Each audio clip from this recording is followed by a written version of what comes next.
Here we go again. Guns in the news. This is really good. Really is a good article. I'll put the description at the bottom. Going after your guns again. What did your forefathers teach you to do? It's time to resist. This is January 14th, 2019. I want to zoom in on that. Yeah. Okay, let's get down to the gist of things. When injustice becomes law,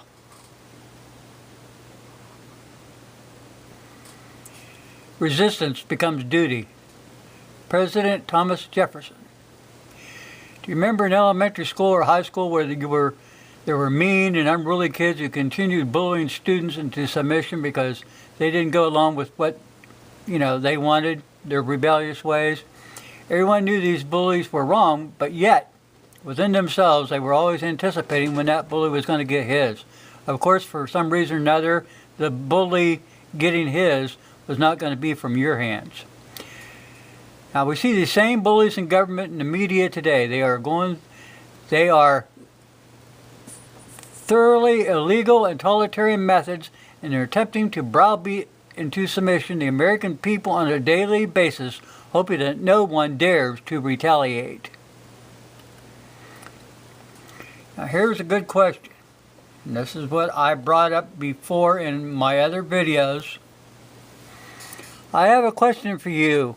Where did Dianne Feinstein and her friends in government, who are now quietly introducing a major gun bill, where did they derive their delegated authority?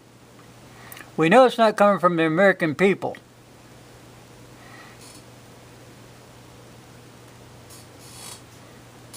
Governments are instituted among men, deriving their powers from the consent of the governed. Declaration of Independence. Her co-conspirators in submissive and lawless activity. Nancy Pelosi also said recently they will act boldly and decisively on guns. I ask, where does she derive her delegated authority? From we the people to enact such unlawful laws. She didn't, and neither did Dianne Feinstein or any other anti-gunner. Then whom are they working for? You're clearly terrorized now, because this is what they're doing is very foreign to America and to the United States Constitution.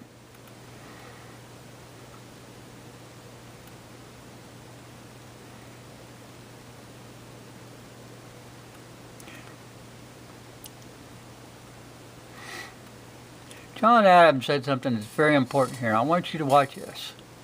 Arms in the hands of the citizen may be used at individual's discretion for the defense of his country, the overthrow of tyranny, or private self-defense. You've got to go back, when you think about the Constitution, you've got to go back to the original intent of what was put in there. The strongest reason for the people to retain the right to keep and bear arms is the last resort to protect themselves against tyranny in government. When a resolution of enslaving America was formed in Great Britain, the British Parliament was advised by an artful man who was governor of Pennsylvania to disarm the people. That is the best and most effectual way to enslave them, but that they should not do it openly but weaken them and then let it sink in gradually. The people have a right to mass and bear arms. They have well-regulated militia composed of the body of the people trained to arms as a proper, natural, and safe defense of a free state. I ask you, who are the militia? It consists of the whole people. I'm going to bring something to your attention here. If you look into the Constitution, you'll find out that Congress, you have enumerated rights. That means that they are specifically delegated only to do certain things. There's no place in the Constitution that allows them to pass firearm laws. If you look at the Second Amendment, shall not be infringed. And that's what they're doing, and they've been doing this for quite some time. I'm going to tell you something else. If you look at the Constitution, and I want you to think about this, it's very rare that you find a party, the first party, which is a congressman, officers of the government, who are also parties to the second part as representatives of we the people of the Republic. When they signed the document, the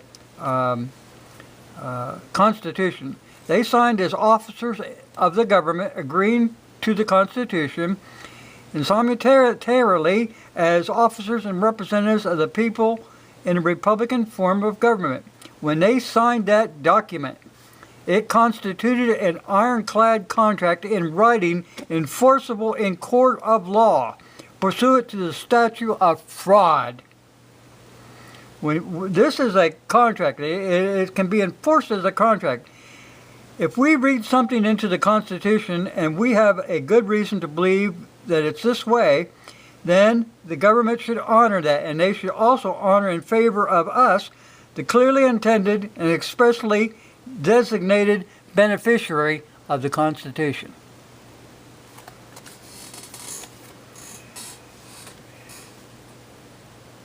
The Constitution ratified and preserved for every citizen the right to keep and bear arms, and not Congress or any instrument of the government can infringe upon that right.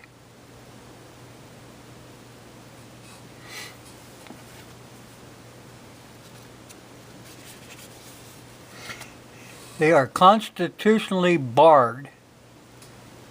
Get that, and I'm going to tell you again. They are constitutionally barred from infringing upon your rights to keep and bear arms. They can't pass any kind of regulations against your firearms. I mean, they went through all this stuff before, and you people just didn't grasp it. Now, I'm telling you, the 1934 Firearms Act, National Firearms Act, or whatever they want to call it, it was not a Firearms Act at all. None of these laws that they passed are constitutional. What they did, they wanted to get gangsters off the street, and they used the Internal Revenue Service as a platform to launch this. The Internal Revenue doesn't have the power to ban your firearms. So where did Pelosi and all these other nitwits get their authority? There is none. There is none. Wake up, people, smell the roses, and start standing up for your rights. Rights that your forefathers fought for. I'll tell you something else. You know, here they are. They say, well, this is a modern world. You know, you don't need firearms and stuff. Well, I'll tell you what. You do. I mean, if you walk through the streets of Chicago, which is now known as Indian country, you've got to be armed. It don't matter where you go in the United States. I mean, you could be shot by a cop. I mean, they're afraid of little dogs. They perceive a threat and they shoot it. They shoot little dogs. I'm afraid to see them going down the road, and they're afraid of flies and spiders. They see one on their windshield, they draw their weapon and blow the window completely out. They perceive a threat. And your judges in the cities and all these other places, they stick up for these idiots. They should have been removed from their badge. They should have been put in jail for discharging their firearm. You just had a cop shoot a woman the other day. He was going to shoot the dog, and they shot this lady cop in the back. These people are fearful. Well, so are we walking through Chicago or walking down any street anymore, because you don't know who's going to shoot you. It might be a criminal. It might be a cop. Stand your ground, people. These people do not have the right to mess around with your firearms. All these bans, these firearm laws that they pass, it's junk. It's like getting junk mail or junk email. You just delete it. It has no authority whatsoever. It doesn't carry any kind of a law. It's not backed up by anything. It's kind of like your paper money. It's not backed up by gold and silver. It's worthless. And so are their firearm laws. Thanks for watching.